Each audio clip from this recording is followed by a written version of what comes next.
Michigan loses a, parentheses, very losable game versus Nebraska. So all the other results are the same, including Michigan beating Ohio State.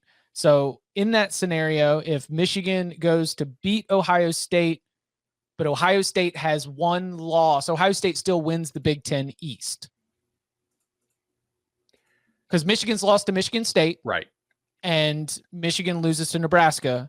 Ohio State has gotten into the Big Ten championship game.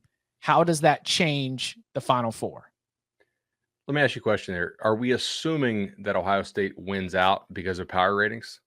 Like Ohio State wins the Big Ten here? This is the only one where we do need to make an assumption of what happens next. Ohio State has lost to Oregon in this scenario. This is not the last one.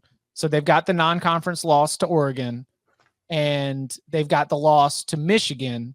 But because that was their only conference loss, they go to the Big Ten title game. So are we giving them that win, I assume?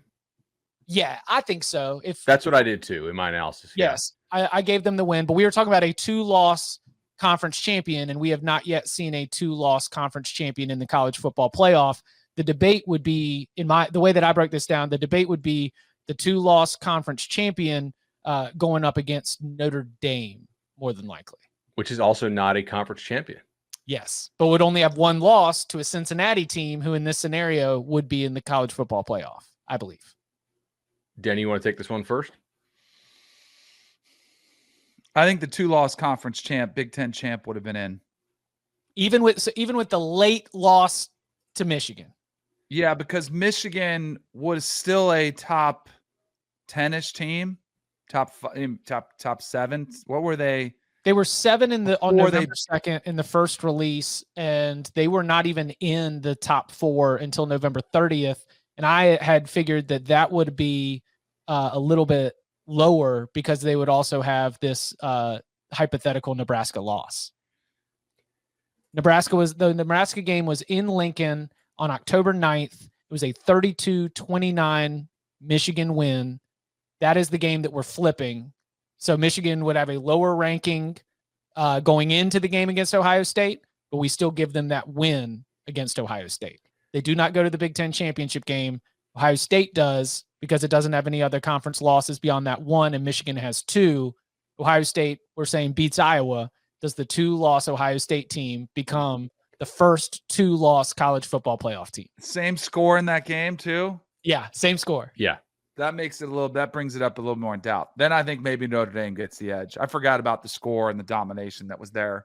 Even though it was in Ann Arbor, if it was close and it was in Ann Arbor, maybe, but they got beat pretty bad. So I think that would hurt them. So I would say Notre Dame would get in that scenario. So I think actually I'm going to go with Ohio State here because the conference championship. Now Notre Dame really did turn it on at times down the stretch. But if you look at the Irish's schedule, I think that the committee would have had a field day, or maybe they wouldn't, right? But if I'm looking at this, I would say, hey, they played a lot of names, but not a lot of actual good teams. I mean, think about this, like the names on Notre Dame's schedule, as I vamp and pull it up here from last year, who the Irish beat. So Florida State, not a good team, right? Purdue, okay. Wisconsin, I think actually a pretty good team. To me, that was their best win. They lost Cincinnati at home by 11. Virginia Tech, bad. USC, pretty bad. I mean, 82nd in SP+. North Carolina, 59th. Navy, 102nd. Like one of the worst Navy teams we've seen. I mean, other than that COVID team. UVA, again, like not a very good team. And they didn't have Brennan Armstrong in that game, if I recall, right? That was the one we all loaded up on Notre Dame, hypothetically. And Georgia Tech, again, I mean, spiraling losses mounting all the time. Stanford, just a horrendous year. Stanford 105th, Georgia Tech 96th. So their strength of schedule with a top 10 Oklahoma State team in there was 40th.